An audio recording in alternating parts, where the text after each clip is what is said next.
어린이집 교사가요, 보호자를 확인하지도 않고 치매 증세가 있는 할아버지에게 아이를 넘겨줘 논란이 되고 있습니다. 자, 그 모습이 CCTV에 잡혔는데요. 영상으로 일단 보도록 하겠습니다.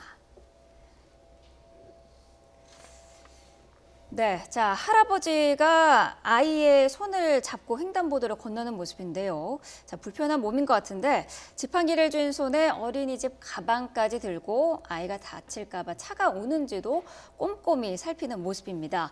자, 하지만 이 할아버지 아이의 보호자가 아니었고요. 딸의 부탁으로 외손주를 데리러 갔다가 다른 어린이집에서 엉뚱한 아이를 데리고 갔습니다. 자, 근데 어린이집에서도 이 보호자 확인을 제대로 안 하고 할아버지에게 준 거죠? 네, 그렇습니다. 이런 오해가 이제 생긴 게 데리고 간 아이하고 본인의 외손주 이름이 비슷했다고 그래요. 네. 그래서 이제 할아버지는 우리 외손주를 데리고 왔다 그렇게 이제 했는데 문제는 이제 어린이집에서 그 할아버지가 맞는지, 네. 이 외손주가 맞는지 이런 것들을 정확하게 신원을 확인하지 않고 그냥 데리고 왔다 그러니까 맞나 보다 그러고 이제 아이를 갖다가 보낸 이게 이제 문제가 된 겁니다. 예, 예. 자, 이 사건이 일어난 게 이제 이틀 전입니다. 27일 오후 6시 30분이었는데요.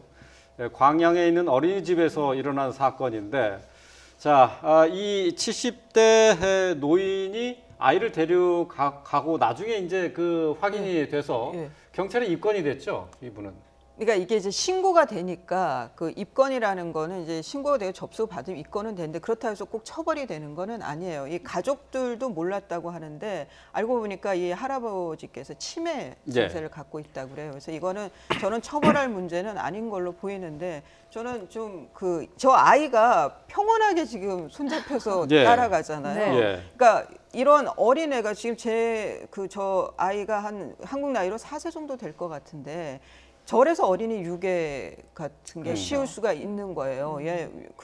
전혀 모르는 할아버지인데 또 저렇게 쫓아가는 것도 좀 신기하기도 하고요. 그런데 이 어린이집의 경우에 좀 저는 납득이 안 가는 것이 그 조사를 하거든요.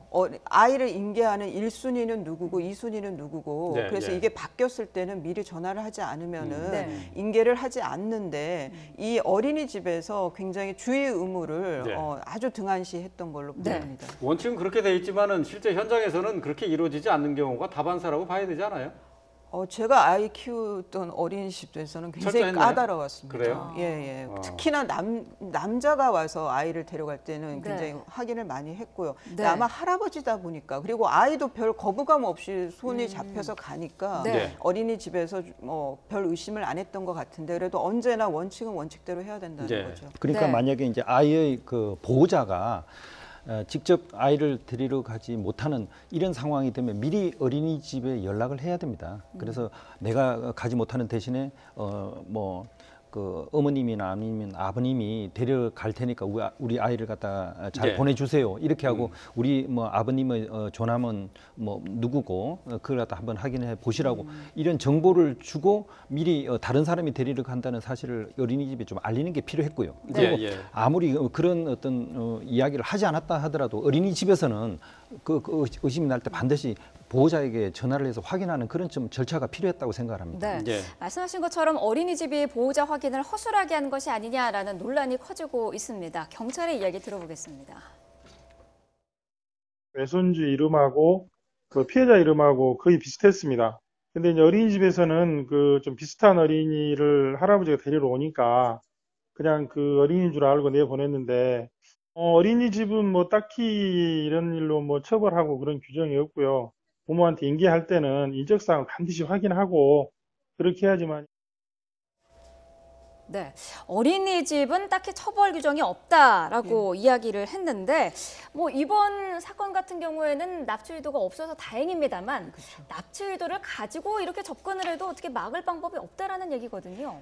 이거는 이제 그 법적인 그 책임보다는 형사법적인 책임보다는 계약상의 의무 위반인 거죠. 그러니까 내가 아이를 맡겼을 때 그 어린이집과 나와 체결한 그 계약 안에는 아이를 인계하는데 안전하게 인계해야 할 의무까지가 있는 거죠. 그것이 신의칙상 그 의무를 위반한 거기 때문에 형법을 얘기할 건 아닌데 만일 정말 그것이 아주 끔찍한 범죄까지 이어졌다라고 하면은 당연히 이거는 민사상의 배상 책임을 물어야 될 예. 거로 보입니다. 그러니까 형사상으로는 책임을 지울 수 수는 없고 없지만, 지금 이제 민사상으로 만약 피해 보상을 아주 안 좋은 요구할 결과가 뿐이- 났다면. 알겠습니다. 결국은 이제 노인이 이제 착각에 의해서 이제 뭐 자기 외손주인 줄 알고 데리고 갔다 그러더라도 이 노인 같은 경우는 미성년자 약취 유인 혐의로 일단 예, 지금 붙어 형사적으로 있죠. 입건은 되는 겁니다. 예, 네. 예.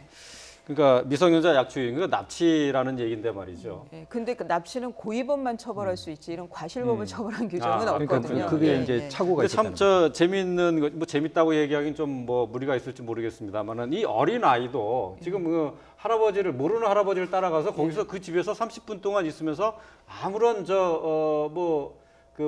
예. 항의 뭐 애가 뭐 저 울거나 뭐 하지도 않았고 말이에요. 잘 지냈다고 해요. 그러니까 아이들이 그 얼마나 이 그 납치나 이런 거에 그 취약한지를 좀 볼 수 있는 부분이 아닌가 싶어요. 예. 아마 속으로는 뭔가 본인도 하고 싶은 말이 있었을 것 같아요. 뭔가 이상하다는 생각도 들고 그렇지만 이제 그런 얘기를 못한 것 같고 그런데 시간이 더 지났으면 엄마를 찾고 울었겠죠. 이제 예. 그 시간까지는 좀 기다렸던 것 같아요. 그런데 네. 이제 어린이 아동 심리를 갖다 파악할 필요가 있는데 어린이들은 일단 어른들의 말은 일단 받아들이고 가능하면 그거에 대해서 거부하지 않는 그게 예의가 바른 걸로 생각하는 그런 그렇군요. 것들이 있거든요. 예, 네. 예, 알겠습니다.